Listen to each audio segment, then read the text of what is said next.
क्या हम ये खरीद सकते हैं? हमें इसकी बहुत जरूरत है। हाँ बिल्कुल, हमें इसकी बहुत जरूरत है। आज वो अब्बास चचा से बात करने गई है। वो क्या चाहती हैं अब्बास चचा से? घर वापस लाएंगी उन्हें।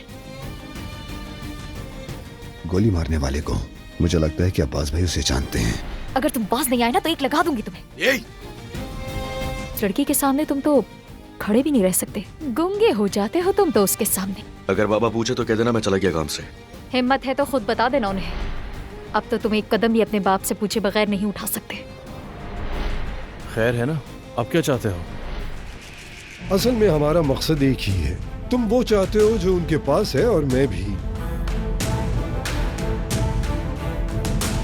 ज़मरूद को कैसे देखते हो मैंने देखा है। ज़मीर खानदान को मिलकर बर्बाद करते हैं और उनकी हर चीज पर कब्जा कर लेते हैं।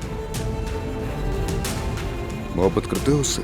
बहुत ज्यादा। सिर्फ मोहब्बत ही काफी नहीं होती हामिद, इंसान को अपनी जिंदगी भी दांव पर लगानी पड़ती है, चाहे उसमें जान भी क्यों ना चली जाए।